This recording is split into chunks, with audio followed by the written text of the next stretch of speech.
الرحیم باب المعاصی من امر الجاہلیت ولا یکفر صاحبها بارتکابها الا بالشرک۔ یہ ترجمۃ الباب، اس کے دو جز ہے، آپ حضرات دیکھ رہے ہیں۔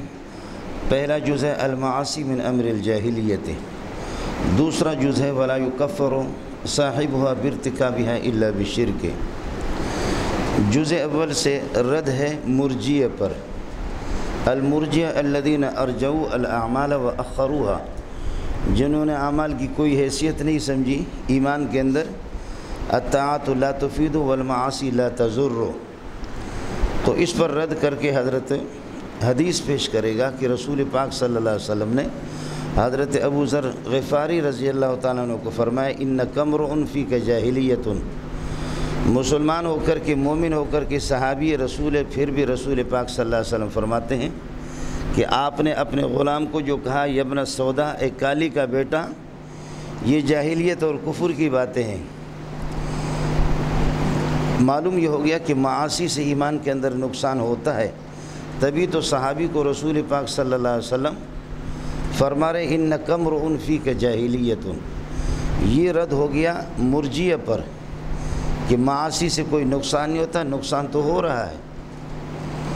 پھر یہ کہ معاصی کے ارتکاب سے سواء کانت صغیرۃ او کبیرۃ، معاصی چاہے صغیر ہوں یا کبیرہ ہوں، ان سے دائرہ اسلام سے آدمی خارج نہیں ہوتا بشرطے کہ شرک کا اور کفر کا ارتکاب نہ کرے۔ شرک اور کفر کا جب تک کفر بواق اور کفر سری اور شرک کا ارتکاب نہ کرے تو معاصی کے ارتکاب سے بدکاری ہے، چوری ہے، ڈکیتی ہے، قتل ہے، ان سے آدمی دائرہ اسلام سے خارج نہیں ہوتا۔ یہ معتزلہ اور خوارج پر دوسرا جز ہے، اس سے ولا یکفر صاحبها، اے صاحب المعاصی، معاصی چاہے صغیرہ ہوں یا کبیرہ ہوں، ان کا ارتکاب کرنے والا اس کی تکفیر نہیں کی جائے گی۔ لا یکفر صاحبها، معاصی کا ارتکاب کرنے والا ارتکاب معاصی سے اس کی تکفیر نہیں ہوگی، جیسے کہ معتزلہ اور خوارج کا مذہب ہے کہ اگر کبائر کا ارتکاب کرے تو دائرہ اسلام سے خارج ہو جاتا ہے، لیکن کفر میں داخل نہیں ہوتا، درمیان میں رہتا۔ معتزلہ کا مذہب اور خوارج کا مذہب یہ تھا کہ اذا خرج من الایمان، جب ایمان سے نکلا تو دخل فی الکفر، کفر کے اندر۔ تو یہ بتا رہے کہ لا یکفر صاحبها، معاصی چاہے صغیرہ ہوں یا کبیرہ ہوں، لا یکفر صاحبها بارتکابها، ارتکاب معاصی سے ان کی تکفیر نہیں ہوگی الا بالشرک، ہاں شرک کا ارتکاب کرے۔ یہ ہو گیا مولانا۔ آگے حدیثیں اسی کے متعلق چلیں گے، اور دونوں دعووں پر اور دونوں جزوں پر حضرت نے دلائل قائم کیے۔ یہاں ایک بات آپ سمجھ لیں، یہاں فرمایا کہ معاصی کا ارتکاب کرنے والا چاہے صغائر ہوں یا کبائر ہوں، اس کی تکفیر نہیں کی جائے گی، ہاں تکفیر ہوگی الا بالشرک، شرک سے۔ تو جس طریقے پر آدمی دائرہ اسلام سے شرک سے خارج ہوتا ہے تو اسی طریقے پر کفر سے بھی تو خارج ہوتا ہے۔ کفر کا تذکرہ یہاں پر نہیں ہے، شرک کا تذکرہ ہے کہ شرک سے دائرہ اسلام سے خارج ہوگا، کفر سے نہیں ہوگا۔ آپ کو میرا اشکال سمجھ میں آیا نہیں ہے؟ جواب اس کا یہ ہے کہ الشرک والکفر، شرک اور کفر یہ دونوں کے دونوں پیارے پیغمبر صلی اللہ علیہ وسلم کے زمانے میں ان کو مساوی سمجھا جاتا تھا، اور ان میں کوئی خاص فرق نہیں ہے، ایک باریک فرق ہے جو ابھی عرض کر دیتا ہوں۔ خلاصہ یہ نکلا الا بالشرک کا معنی الا بالکفر، الشرک والکفر متساویان فی زمان رسول اللہ صلی اللہ علیہ وسلم، اس عرف کے اعتبار سے شرک اور کفر دونوں کے دونوں ایک ہے۔ بعد میں فرق ہو گیا، فرق اس طرح ہو گیا کہ کفر عام مطلق ہے۔ اب آج کل آپ لوگ تو چونکہ زیادہ جو ہے نا وہ کھال کی بال اتارنے والے ہیں، تو یہ معمولی فرق ہے کہ کفر عام مطلق ہے۔ کافر جو اللہ کا انکار کر دے، رسول کی رسالت کا انکار کرے، چاہے وہ اللہ کے ساتھ کسی کو پارٹنر بنائے یا نہ بنائے، تو کفر عام مطلق ہے۔ اور شرک اللہ کا بھلا کر اخص مطلق ہے کہ اللہ کے ساتھ کسی کو پارٹنر بناتا ہے اور شریک بناتا اس کی ذات میں اور اس کی صفات میں اور افعال میں۔ کچھ بھلا پڑ گیا مولانا؟ ایک گل ہو گئے۔ یہ طالب علمانہ چھوٹا سا اشکال تھا۔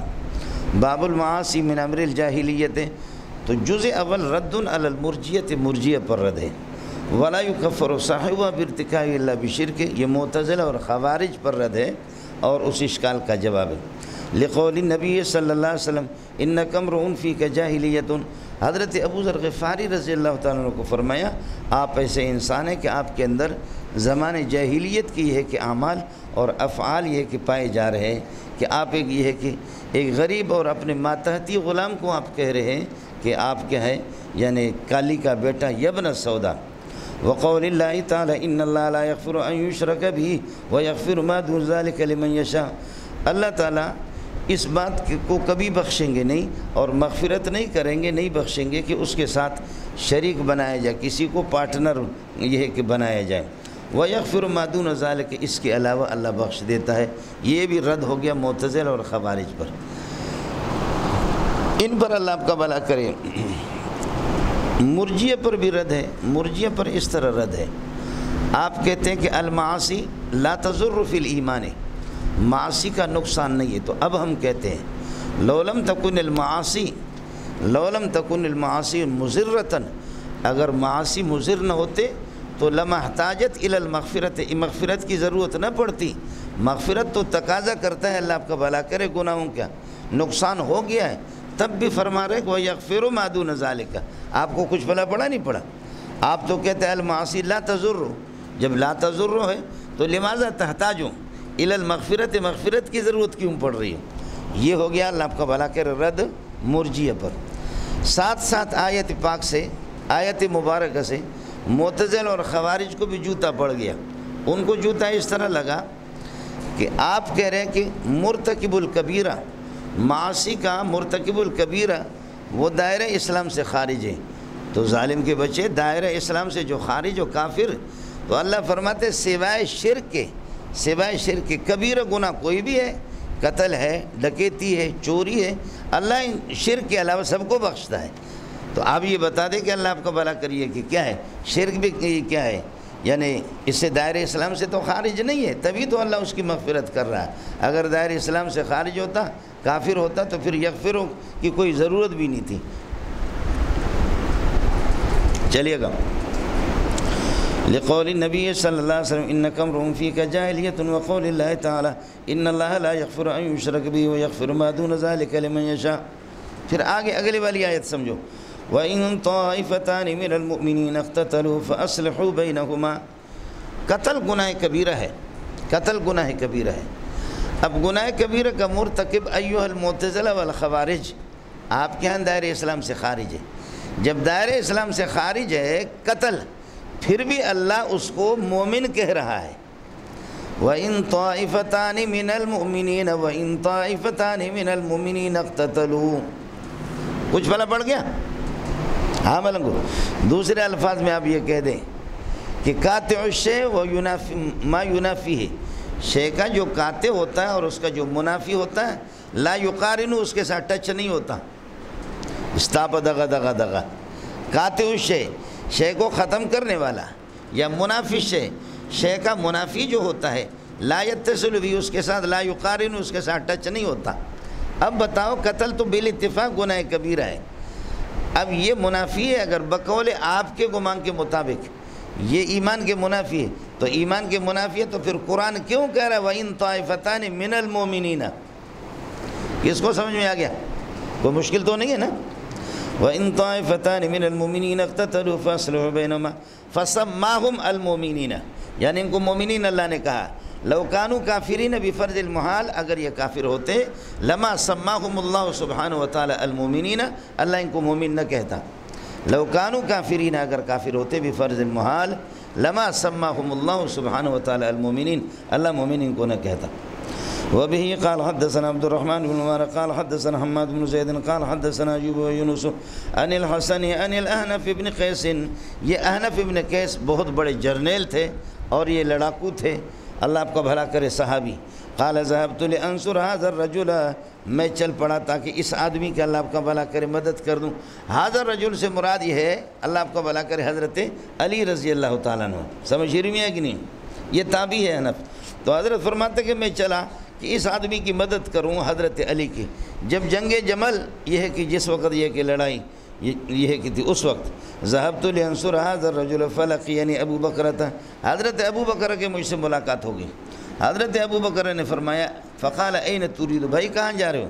قلت انصر هذا الرجل، میں اس بندے کی مدد کرنا چاہ رہا ہوں حضرت علی کی، انصار زیادہ انہی کے ساتھ ہے۔ قلت انصر هذا الرجل قال ارجع فاني سمعت رسول اللہ صلی اللہ علیہ وسلم، واپس ہو جاؤ، میں نے نبی پاک صلی اللہ علیہ وسلم سے سنا ہے یقول اذا التقى المسلمان، جب دو مسلمان آپس میں ٹکرائیں بسیفہما، اپنی تلوار لے کر کے، فالقاتل والمقتول فی النار، قاتل اور مقتول دونوں کے دونوں جہنمی ہے۔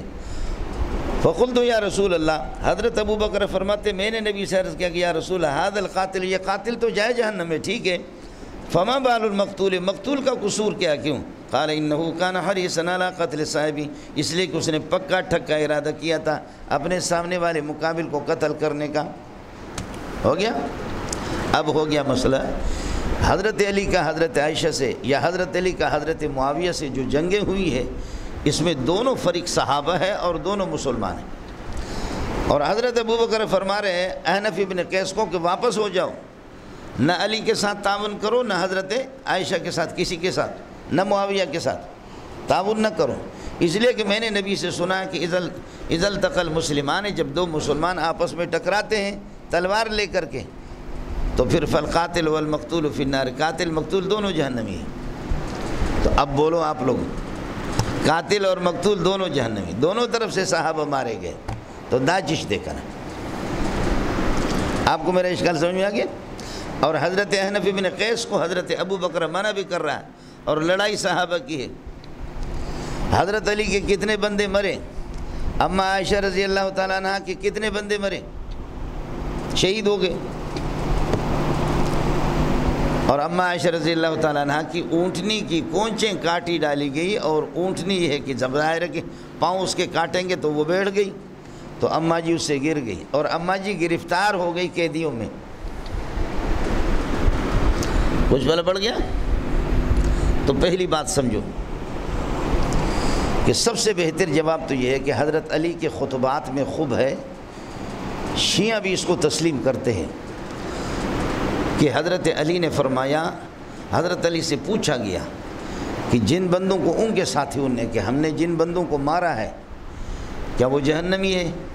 فرمایا کہ مارنے والے اور مرنے والے دونوں کے دونوں جنتی ہیں۔ ایک حضرت علی کی اپنی تصریح ہے۔ دوسرا مسئلہ مقدمے میں خطبہ میں نے آپ سے عرض کیا تھا کہ کچھ منافق تھے، انہوں نے شرارت کر لی، انہوں نے کہا کہ جب ان کو مارا ہم نے سامنے والوں کو اور کچھ گرفتار ہو گئے، مال بھی ہاتھ آ گیا، تو کیا مال غنیمت ہوگی؟ اور عورتیں ان کی عورتوں کو لونڈیاں بنائیں۔ حضرت علی رونے لگے، فرمانے لگے کہ جی ہاں لونڈی بناؤ، تم میں سے کون سا منحوس ہے جو اپنی ماں کو اپنی لونڈی بنائے؟ عائشہ بھی تو گرفتار ہو گئی ہے، حضرت عائشہ بھی تو گرفتار ہو گئی ہے، کون ہے تم میں سے جو اپنی عاقبت کو تباہ کرے اور اس قسم کی بات کرے؟ عائشہ کو کون لونڈی بنائے گا؟ اپنی ماں کو ہم لونڈی بنائیں گے؟ اس لیے حضرت علی نے تصریح کر دی کہ فریقین دونوں کے دونوں مسلمان ہیں، نہ ان کا مال مال غنیمت ہے، نہ ان کی قیدی غلام ہیں، نہ عورتیں ان کی باندیاں ہیں۔ اب مسئلہ رہ گیا حدیث کا کیا کرو گے؟ کیا ہو گیا؟ آپ نے جب انگلی مار دی تو اور خراب کر دیا، اب حدیث کا کیا کرو گے؟ تو مولانا حدیث بالاتفاق محمول علی نزاع المسلمین انفرادا، انفرادی لڑائیاں ہیں، سمجھ شریف میں ہے کہ نہیں ہے؟ اور یہ صحابہ کا اجتہادی خطا تھا، اجتہادی خطا۔ یہ انفرادی لڑائی جو ذاتی لڑائی، ذاتی دشمنی ہو مال کے لیے یا اپنی یہ ہے کہ قومی حمیت میں آ کر کے، باقی دینی طور پر اللہ آپ کا بھلا کریے کہ مسئلہ ہے، یہاں کوئی سمجھ رہا تھا کہ حق میرے پاس ہے، کوئی سمجھ رہا تھا، پھر آپ کیا کہیں گے؟ آپ کو آسان سی مثال دیتا ہوں، میں نے بھی بھیک مانگا، آپ نے بھی بھیک مانگا، ہم دونوں نے طے کر لیا کہ کبھی میں بھیک مانگوں گا، میرے پیسے زیادہ ہوں گی، کبھی آپ کے، عصر کے بعد یار کسی چادر پر ڈال کر کے ان کو ملائیں گے، گنیں گے، 200 ہے تو 100، 400 ہے تو 200، کبھی میرے پیسے زیادہ ہوں گے، کبھی آپ کے زیادہ، ہم نے چادر پہ ڈال دی پیسے، سمجھے گن رہے ہیں، ایک آدمی نے آ کر کے میں بھی نابینا ہوں، آپ بھی نابینا ہیں، حالات ہم سے پوچھے، ایک آدمی آہستہ آہستہ آ کر کے چادر اٹھائے، اب دیکھ رہا ہوں کہ پیسے ہی نہیں، آپ بھی دیکھ رہے پیسے نہیں، میں کہتا ہوں استاپا دغا دغا، آپ کہتے استاپا دغا دغا دغا، ہم ایک دوسرے کو مارتے دبا کر کے، آپ مجھے زخمی کر دیتے میں آپ کو، یا آپ مجھے گولی مار دیتے میں آپ کو گولی، نابینا گولیاں ہماری چل پڑی۔ آپ کا کیا خیال ہے ہم دونوں میں سے قصوروار کون ہے؟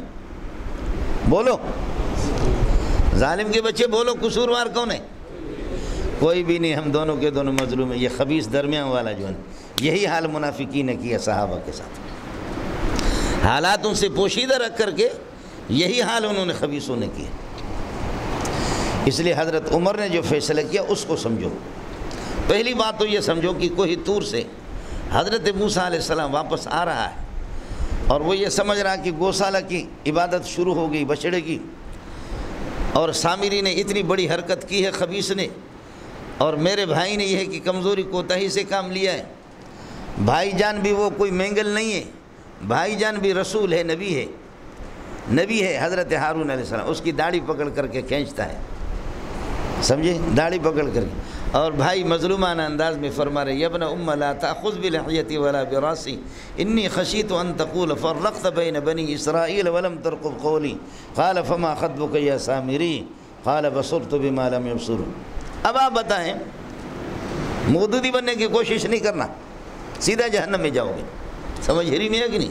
حضرت ہارون علیہ السلام کی داڑھی جو اس نے پکڑی، اس میں آپ کا کیا خیال ہے؟ موسیٰ ظالم ہے، ہارون مظلوم ہے؟ اس طرح کہو گے تو پھر ہمارے کلاس سے نکلنا بے ایمان، سمجھ ہری میں ہے کہ نہیں؟ کوئی یہاں زبان نہیں ہلانا ہے، یہاں یہ مشاجرات نبی ہے، نبی کا آپس میں مشاجرہ ہو گیا، اس میں سکوت نہ توقف فی ہے، اس میں توقف کریں گے۔ آپ اپنا سبق سمجھ لیں، یہ سارے راونڈ والے پیغمبر ہیں، سمجھ ہری میں ہے؟ راونڈ والے حضرات 6 نمبروں سے باہر نکل بھی نہیں رہے، ہم لوگ آج 7ویں نمبر میں جا رہے ہیں، سمجھ ہری؟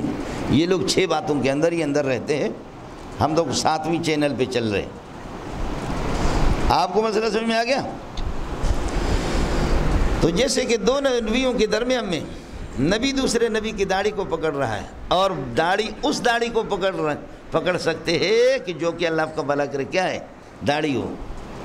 خیال کر لینا، مودودی والی داڑھی کبھی ہاتھ میں نہیں آئے گی۔ 2 چیزیں ہیں، بات درمیان میں آ گئی۔ ایک، جب کہ اس گلاس کے اندر پانی ہے، میں کہتا ہوں لا تشرب الماء فی الکاس، گلاس کے اندر جو پانی ہے نہ پیو، یہاں نہیں استعمال ہوگا، لا تشرب۔ اور گلاس کے اندر پانی نہیں ہے تو میں کہوں گا لا تشربو، نفی ہوگی۔ کس کو سمجھ میں آ گیا؟ نفی اور نہیں میں سمجھ میں آ گیا؟ جہاں پر پانی موجود ہے، پانی آپ پی سکتے ہیں، تو پھر کہا جائے گا لا تشرب۔ پانی نہیں ہے تو پھر لا تشربو آئے گا، نفی آئے گی۔ یہ داڑھی ہاتھ میں آ گئی تھی تبھی تو لا تاخذ کہا، یہ نہیں ہے، نفی نہیں ہے۔ آپ کو سمجھ میں آیا نہیں ہے؟ تبھی تو کہا لا تاخذ، یہ لا تاخذو نہیں ہے، لا تاخذ ہے۔ ایک آدمی دیکھ سکتا ہے، آنکھیں اس کی، کہو کہ لا تنظر ایھا الناظر، یار اجنبی عورتوں کو نہ دیکھو، ادھر لا تنظر، اور دوسرا نابینا، اس کو کیا کہو کہ لا تنظر، سرے سے دیکھ ہی نہیں سکتا، اس کو لا تنظر کا کیا مطلب کہو؟ کس کو سمجھ میں آ گیا؟ اس لیے قرآن سے ثابت ہے کہ داڑھی ایک مٹھی تو ہے، داڑھی ایک مٹھی ہے۔ ایک خواہ مصریوں نے ادھر ادھر سے چکر چلائے، ادھر سے مودودی نے، ادھر سے خمینی نے چکر چلائے، ورنہ ما زاد علی القبض، البتہ میں نے آپ سے عرض کرے مٹھی سے زائد اس کو کاٹنا چاہیے۔ اس کی وجہ یہ ہے کہ حنفیہ کے یہاں کراہیت تنزیہ ہے، جو میں نے آپ سے عرض کیا، یہ بات درمیان میں آ گئی۔ بات یہ ہے کہ کیا حضرت موسیٰ کو ظالم کہیں گے؟ جیسے آپ ادھر خاموش ہیں تو مشاجرات صحابہ میں بھی ہم خاموش ہیں۔ اس لیے حضرت عبداللہ ابن عمر کا جملہ میں نے آپ کو بتایا، آپ کو یاد ہوگا، تلک دماء طہر اللہ منہا ایدینا فلا نلوث بہا السنتنا، یہ اس قسم کی خون ریزیاں ہوئی ہے، طہر اللہ منہا ایدینا، اللہ نے ہمارے ہاتھوں کو پاک رکھا، میں نے کسی میں حصہ نہیں لیے۔ فلا نلوث بها السنتنا، ہم اپنی زبان کو گندی نہیں کریں گے کہ کسی صحابی پر گفتگو کرے اور طعنہ زنی کرے، یہ مجھ سے نہیں ہو سکتا۔ واہ واہ، تلک دماء طہر اللہ منہا ایدینا فلا نلوث بها السنتنا۔ کچھ بھلا پڑ گیا؟ ابا امی کی لڑائی میں جب آپ توقف کر سکتے بے غیرت ہو تو پھر یہ کہ صحابہ میں بھی تو توقف کرو۔ ابا بھی قابل احترام ہے، امی بھی قابل احترام ہے، قصور تو کبھی کسی کا ہوتا ہے آپ کی نگاہوں کے سامنے، یہاں تو ہمارے سامنے کسی کا قصور بھی نہیں ہے۔ ادھر جب خاموشی اختیار کر سکتے ہیں ابا اور امی تو پھر اللہ آپ کا بھلا کریے ہے کہ صحابہ کے بارے میں یہ کہ اس طریقے پر زبان اپنی لمبی نہ کرو، زبان درازی نہ کرو۔ کچھ والا پڑ گیا؟ یہ ہو گیا۔ بہرحال میں نے عرض کیا کہ حدیث محمول ہے علی النزاع الانفرادی، انفرادی نظاموں پر جو ذاتی رنجش کی بنیاد پر ہو، ذاتی معاملات میں مالی دولت پر ہو، اس پر ہو۔ اس کے بعد مسئلہ سمجھو مولانا، انسان کو جو خیالات لاحق ہوتے ہیں وہ آپ نے مشکوت میں پڑھا ہے 5 قسم کے۔ حاجز خیال آ کر کے چلا گیا، خاطر بار بار خیال آ کر کے چلا جائے، حدیث النفس خیال آ کر کے ٹھہر گیا، خیال آ کر کے ٹھہر گیا، اور ہم یہ کہ خیال آ گیا لیکن اس کام کو کرنے کا کچھ میلان بھی ہو گیا، اور عزم وہ ہے کہ خیال آ گیا، ٹھہر بھی گیا، مضبوط بھی ہو گیا، پکا ارادہ کر لیا کہ کروں گا۔ سمجھتا ہے کیا عرض کیا؟ حاجز خیال آ کر کے چلا گیا، بیبا جھیما کوئی خیال آ کر کے ذہن میں چلا گیا، خاطر بار بار خیال آئے تکرار سے لیکن آپ کے ذہن کے اندر جم نہ جائے، اور حدیث النفس خیال آ بھی گیا اور کچھ جم بھی گیا، ذہن میں ہے لیکن وہ کام نیکی کا ہے یا کس کا ہے؟ برائی کا، اس کے طرف اللہ آپ کا بھلا کریے ہے کہ میلان آپ کا نہیں ہوا۔ ان تینوں میں کوئی گرفت نہیں ہے، گناہ میں بھی ہو جائے، عاجز خاطر حدیث النفس، عاجز خاطر حدیث النفس، اس میں کوئی یہ گناہ کے سلسلے میں بھی اگر یہ 3 قسم کے خیالات آ جائیں اس پر کوئی گرفت نہیں ہے۔ ان اللہ تجاوز عن امتی کیا ہے؟ ما وسوست به صدورها ما لم تتکلم او تعمل به، جو مشکات میں آپ نے پڑھا ہے۔ چوتھی چیز ہے جو ہم خیال آ گیا اور اللہ آپ کو بھلا کر ذہن میں جم بھی گیا، میلان بھی ہو گیا اس کام کو کرنے کا، اگر نیکی سے تعلق ہے تو پھر یہ ہے کہ نیکی لکھ دی جائے گی، اگرچہ کیا نہیں ہے، اور برائی سے ہے تو برائی لکھا نہیں جائے گا جب تک کہ آپ اس کا ارتکاب نہیں کریں گے۔ اور 5واں اس میں گرفت ہے عزم بالجزم، پکا ٹھکا ارادہ کر دے۔ یہاں فرماتے ہیں کہ جب کوئی کسی کے قتل کے لیے چلا جائے تو پھر یہ کہ عزم بالجزم ہو، پکا ٹھکا، تو پھر یہ کہ مقتول قاتل تو ویسے جہنمی ہے لیکن یہ کہ مقتول اس نے بھی تو پکا ارادہ کر دیا تھا عزم بالجزم، اگرچہ وہ کامیاب نہ ہو سکے۔ فالقاتل انہ کان حریصا کا معنی انہ کان عازما علی قتل صاحبہ، اپنے ساتھی کے قتل پر یہ پکا ٹکا عازم تھا۔ کس کو سمجھ میں آ گیا؟ پریشان تو نہیں ہے؟ وبه قال حدثنا عبد الله بن مبارك قال حدثنا معاذ بن زيد قال حدثنا أيوب يونس عن الحسن عن الهنف بن قيس قال ذهبت لأنصر هذا الرجل، میں چل پڑا کس آدمی حضرت علی کی مدد کر دوں، فلقین ابو بکر، ابو بکر میں مجھ سے ملے، فقال أين تريد، کہاں؟ قلت انصر هذا الرجل، میں اس آدمی کی مدد کرنا چاہوں، قال ارجع فإني سمعت رسول اللہ صلی اللہ علیہ وسلم يقول، جاؤ میں نے نبی سے سنا، اذا التقى المسلمان بسيفهما، مسلمان جب یہ کہ اپنے تلواروں سے ملے، گتم گتا فالقاتل والمقتول فی النار، فقلت، میں نے عرض کیا کہ یا رسول اللہ هذا القاتل، یہ تو قاتل ہے، چلو جہنم میں جا رہا، فما بال المقتول، مقتول کا قصور کیا؟ قال انه كان حريصا على قتل صاحبه۔ ہو گیا مولانا؟ اب یہ دیکھیے کہ اللہ آپ کا بھلا کرے، یہ ہے کہ یہ مومنین ہیں، ان میں سے قتل کر رہے لیکن پھر بھی کافر نہیں کہا۔ وبه قال حدثنا سليمان قال حدثنا، اور مرجیہ پر بھی ساتھ ساتھ رد ہے کہ قتل سے تو جہنم میں جا رہے ہیں۔ حالانکہ یہ ہے کہ کفر کا ارتکاب نہیں. وبه قال حدثنا سليمان بن قال حدثنا شعبة عن واصل الهدبي عن المعرور قال لقيت ابا ذر بالربزة. حضرت ابو ذر سے میری ملاقات ہوگی اس میں مقام ربزہ میں. یہ ربزہ 3 میل کے فاصلے پر مدینہ سے جہاں ہزاروں گھوڑے ٹریننگ کے جہادی گھوڑے رکھے جاتے تھے وہاں پر. وعلیہ حلۃ ابو ذر پر ایک لباس کا جو ایک جوڑا تھا. وعلی غلامی حلۃ اور آپ کے غلام پر بھی اللہ آپ کا بھلا کرے اسی قسم کا لباس تھا, ایک ہی رنگ کپڑا کا دونوں کا تھا. تو پھر اس صورت کے اندر یہ ہوگا کہ النکرۃ اذا وعدت معرفۃ کانت الثانیۃ غیر الاولی نہیں ہوگے عین الاولی ہوگے. اس طرح بھی ہوتا ہے کبھی کبھی.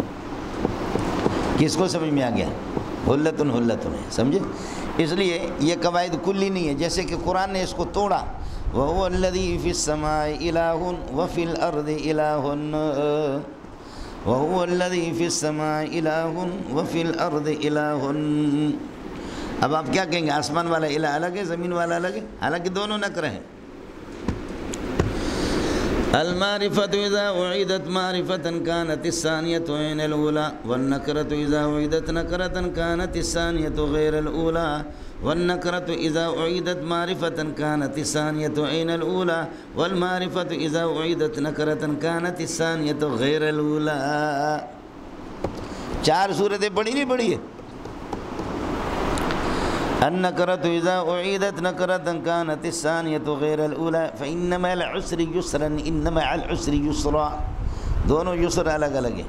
اور العسر یہ دونوں معرفہ عینیت ہے, ان میں دونوں العسروں سے ایک عسر مراد ہوگا, لیکن دونوں یسروں سے الگ الگ یسر مراد ہوں گے. اذا اشتدت بک البلوى ففکر فی الم نشرح فعسر بین یسرین اذا فکرت فافرح. سمجھ رہے ہیں؟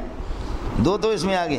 تیسرا النکرۃ اذا اعیدت معرفۃ کانت الثانیۃ عین الاولی. پہلے نکرہ پھر معرفہ. کما ارسلنا الی فرعون رسولا فعصى فرعون الرسول. پہلے والے رسولا اور الرسول سے ایک ہی مراد ہے.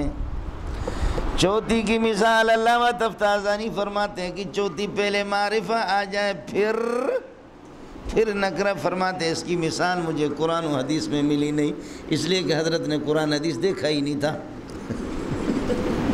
سمجھ رہی ہے کہ نہیں؟ حضرت نے قرآن پڑھا ہی نہیں تھا. تِلْكَ الرُّسُلُ فَضَّلْنَا بَعْضَهُمْ مَعْرِفَةً عَلَىٰ بَعْضٍ نَكْرًا بعضهم سوڑا محمد علی بعض سوالا کنبیاء علی سبیل البدلیت. وَقُلْنَا بِتُوا بَعْضُكُمْ لِبَعْضٍ عَدُوٌّ. حضرت فرماتے اس کی مثالیں نہیں ملی ہے قرآن میں. کہاں ملے گا؟ منطق و فلسفہ میں ان کی زندگیاں گزر گئی تو بس اسی طریقے پر ہوگا. اڑے کچھ والا پڑھا. حضرت ابو ذر مقام ربضہ میں رہتے تھے, یہاں گھوڑے رکھے جاتے تھے. سمجھ رہی ہے کہ نہیں؟ اور ابو ذر کا مسئلہ آگے آئے گا, یہ مقام ربضہ میں کیوں رہتا تھا. حضرت عثمان نے یہاں سے نکالا تھا مدینہ سے, کہا اتھے تسی جا. یہ اتنا جذباتی آدمی تھا, فقیر مسکین, فتویٰ لگاتا تھا. اگر کسی کے پاس 1 تولہ سونا ہے, 2 تولہ سونا رکھنا ہی ناجائز ہے, چاندی رکھنا ہی ناجائز ہے, وہ پکا جہنمی ہے, جہنم ہے. والذین یکنزون الذهب والفضة ولا ينفقونها فی سبیل اللہ. سونا چاندی کو خرچ نہیں کرتا, سیدھا جہنم میں جائے گا. ان کو سمجھایا گیا کہ بھائی 40واں حصہ جب دے دیا تو پھر رکھے سونا چاندی جتنا, زکوٰۃ دے دیا. کہا نہیں کوئی بھی نہیں رکھ سکتا. ولا ينفقون, جبکہ قرآن میں ولا ينفقون کا معنی ولا ينفقون منها یا منہما, ان میں سے. سمجھتا ہے؟ فتویٰ تو ان میں سے کا ہے, لیکن بزرگ آدمی تھا. اس لیے حضرت عثمان نے یہاں کہا کہ بابا تم لڑتے ہو. ان کے اور معاویہ کے آپس میں اختلافات ہو گئے, فتویٰ بازی ہو گئی, پابندی لگی. پھر یہ ہے کہ اللہ آپ کا بھلا کرے, حضرت ابو ذر رضی اللہ تعالیٰ عنہ مینا کے اندر حج کے موقع پر جمع ہو گئے لوگوں کو فتویٰ دیں. کسی نے کہا کہ تم پر پابندی نہیں لگی ہے. حضرت عثمان نے پابندی نہیں, ادھر تم مینا میں فتویٰ دیتے ہو. کہا تم کیا ہے, اگر میں خدا کی کسی حکم کو لوگوں کو بتا سکوں گا, تلوار لا کر کے میرے گردن کاٹ, میں خاموش نہیں رہوں گا, میں بیان کروں گا. حضرت عثمان نے فرمایا فقیر آدمی خواہ مخواہ اختلاف ہو کر کے پٹ جائیں گے آپ, چلے جاؤ مقام ربضہ میں جہاں مجاہدین کے گھوڑے ہیں ان کو سنبھالو، یہ بھی بہت بڑی خدمت ہے۔ یہ فقیر وہاں پہ رہتا تھا، سمجھ رہی ہے کہ نہیں؟ اس قسم کے لوگ ہونی چاہیے کچھ۔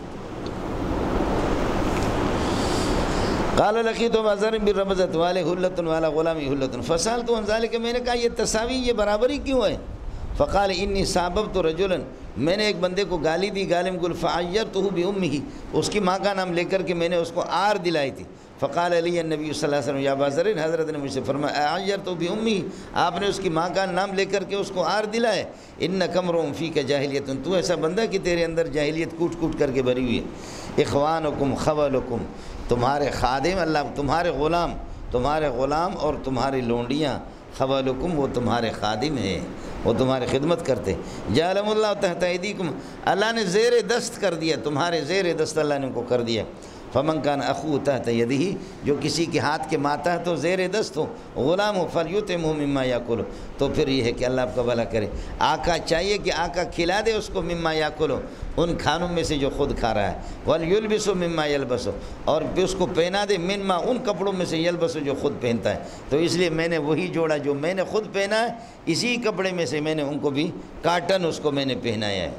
اور فرمایا ولا تکلفہم، ان کو مجبور نہ کر دو، ما ایسے عمل کا کہ یغلبہم، جو ان کی طاقت پر غالب ہے، ان کو مجبور نہ کرو اپنے غلاموں کو کوئی ایسی طاقت، وہ غریب مشکل سے آدھی بوری اٹھا سکتا ہے یہاں سے، تو کہہ رہے یہ بوری اٹھا دوسری منزل پہ پہنچا دے، تو آپ اس کو مجبور کر رہے ہیں، یہ جو اس کی طاقت سے باہر ہے۔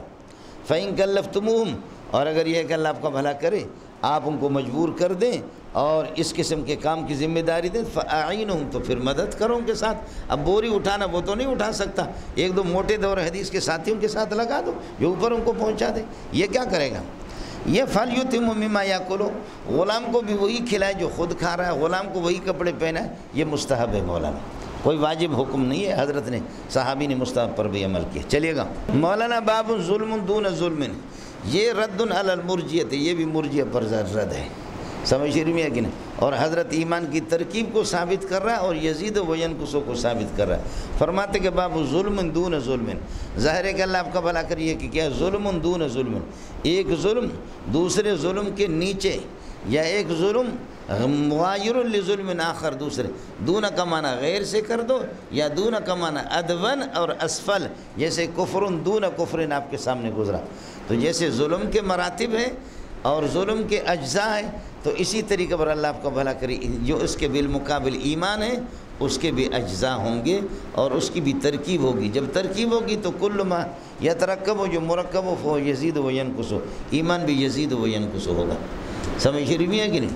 ہمارے ہاں یہی ہوگا کہ اللہ آپ کا بھلا کرے، یہ جیسے ظلم کے درجات یہ کفر کے اجزاء نہیں ہیں، یہ کفر کے مقتضیات ہیں، کفر کے متعلقات ہیں، کفر کے ثمرات ہیں، تو اسی طریقے پر اللہ آپ کا بھلا کرے ایمان کے لیے طاعات، یہ ظلم اور کفر، ظلم کے کئی اجزاء ہیں، آخری حد ظلم کی وہ کفر ہے اور شرک ہے، جیسے کہ فرمایا ان شرک لظلم عظیم، سمجھے؟ تو جیسے کہ کفر اور ظلم اور ان کے بھی اجزاء نہیں ہے، وہ ان کے مقتضیات ہوتے، تو اسی طرح طاعات ایمان کے وہ مقتضیات ہوں گے۔ ہماری طرف سے جواب میں نے عرض کیا باب ظلم دون ظلم، وبه قال حدثنا ابو الوليد قال حدثنا شعبة وبه قال وحدثني بشر قال حدثنا محمد بن شعبة عن سليمان عن ابراهيم عن القمة عن عبد الله بن مسعود لما نزلت الذين آمنوا ولم يلبسوا ایمانهم بظلم، جب یہ آیت نازل ہوگی، متقدمین کے ہاں نزلت کا معنی یہ ہے کہ آیت کے مصداق جب ہو، تو یہ کئی جگہوں پر کہیں آتا ہے کہ آیت اسی بارے میں نازل ہوگی، کہیں دوسرے، تو اس وجہ سے میں نے عرض کیا کہ جب آیت کا مصداق ہو وہاں پر بھی یہ لوگ نزلت استعمال کرتے، بخاری کی اپنی اصطلاح بھی یہی ہے، لما نزلت الذین آمنوا ولم یلبسوا ایمانہم، فرماتے کہ جنہوں نے ایمان لایا، ولم یلبسوا ایمانہم، اور اپنے ایمان کو انہوں نے ملایا بھی نہ بظلم، کسی قسم کے ظلم کے ساتھ۔ یہ دیکھیں ظلم نکرہ تحت النفی، لم یلبسوا نفی کے تحت نکرہ ہے۔ اب صحابہ نے کہا چلو بڑا ظلم تو ہر بندہ کرتا ہے، کچھ نہ کچھ ظلم ہوتا ہے، ارے بابا کوئی انڈا چور، کوئی مرغا چور، تے اس دنیا دے وچ سب چور ہی چور ہاں ملنگو، کوئی انڈا چور کوئی مرغا چور اس دنیا دے وچ تے سب چور ہی چور. تو صحابہ نے کہا ہم میں سے کون ہوگا جس نے چھوٹا ظلم بھی نہ کیا؟ کچھ نہ کچھ تو کرتا ہے. اور قرآن کہتا ہے کہ جنہوں نے کسی قسم کے ظلم کے ساتھ اپنے ایمان کو خلط ملط نہ کیا ہو اولئک لہم الامن، انہی کے لیے امن من العذاب ہے. عذاب سے یہی محفوظ ہوں گے کہ جنہوں نے ایمان کو کسی بھی ظلم کو ایمان کے قریب آنے نہیں دیا. تو ظلم تو ہم نے کچھ کیا ہے، چھوٹے موٹے تو ہوتے رہتے جی. صحابہ کا استدلال اپنی جگہ پر بھی صحیح تھا کہ ظلم نہ کرے تحت النفی واقع، کسی قسم کا بھی ظلم نہ کیا ہو تو کچھ تو ہم کرتے ہیں، کچھ تو ہو چکا ہے، چھوٹے موٹے تو ہوتا ہے. نبی نے جو جواب دیا، صحابہ کا استدلال بھی فنی تھا. حضرت اقدس صلی اللہ علیہ وسلم نے جو جواب دیا، حضرت نے فرمایا کہ اس سے شرک مراد ہے، ان شرک لظلم عظیم. اور حضرت کا جواب بھی اس کا خلاصہ یہ کہ بظلم کی تنوین ہے، یہ تنوین نوعیت کے لیے اب ہوگا. وَلَمْ يَلْبِسُوا إِيمَانَهُمْ بِظُلْمٍ عَظِيمٍ، اور ظلم عظیم شرک ہے. جیسے آپ نے پڑھا شرٌ أَحَرَّ ذَانَابٍ، یعنی شرٌ عظیم أَحَرَّ ذَانَابٍ، عظیم شر نے، مولوی محمد عظیم نے کتے کو بھونکایا. مذاق کر رہا ملنگو. شرٌ عظیم شرٌ أَحَرَّ ذَانَابٍ شرٌ عظیم. تو یہاں بھی فرمایا کہ ظلم کی جو تنوین ہے یہ تنوین تنویع کے لیے، نوعیت کے لیے. بظلم عظیم، ظلم عظیم کے ساتھ اپنے ایمان کو انہوں نے ٹچ نہ کیا ہو، انہی کے بارے میں ہو گیا مولانا. جی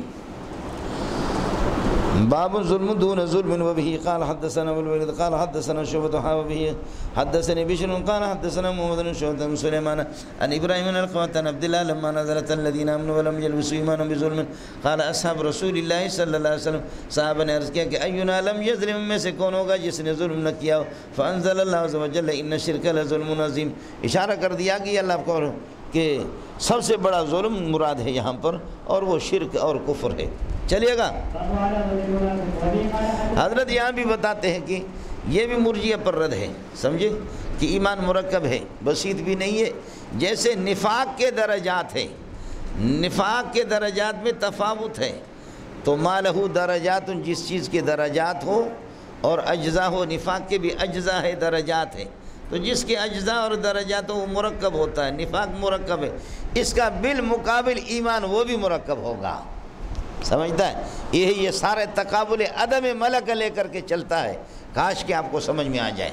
تقابل تضاد نہیں ہے، تقابل عدم ملک لے کر کے چلتا ہے. جی باب علامت المنافق وبه قال حدثنا سليمان ابو الربيع قال حدثنا اسماعيل بن جعفر قال حدثنا نافع بن مالك بن ابي عامر ابو سهيل عن ابي هريره رضي الله عنه النبي صلى الله عليه وسلم قال آية المنافق ثلاث، منافق کی نشانیاں تین ہیں. اذا حدث كذب واذا وعد اخلف واذا اؤتمن خان. مولانا یہ نفاق اعتقادی ہے، یہ آدمی پکا کافر ہے. یہ حضرت کے زمانے میں تھا اور وحی کے ذریعے سے نبی کو معلوم بھی ہوتا کہ یہ پکا منافق ہے. یہ ہے میرے لیے اور آپ کے لیے مشکل ہے. ہاں گواہوں سے ثابت ہو جائے کہ یہ آدمی ہمارے یہاں نماز بھی پڑھتا ہے، اور قادیانیوں کی یہ ہے کہ اس میں ان کے باڑگاہ میں بھی جا کر کے نماز پڑھتا ہے. یہ ہمارے یہاں نماز پڑھتا ہے اور ہندوؤں کے اللہ آپ کا بھلا کرے عیسائیوں کے چرچوں میں بھی جاتا ہے اور وہاں پر بھی ان کے ساتھ بھی عبادت کرتا ہے. تو پھر یہ آدمی پکا منافق، پکا کافر ہوگا گواہوں سے جب ثابت ہو جائے. لیکن عام حالات میں ہم کسی کو اگر نفاق کہیں گے، منافق نفاق کے عملی تو ہوگا لیکن نفاق کے اعتقادی کی تک رسائی میری اور آپ کی نہیں ہے. ہاں مستقل اگر گواہوں سے ثبوت ہو جائے تو پھر تو مسئلہ ہے.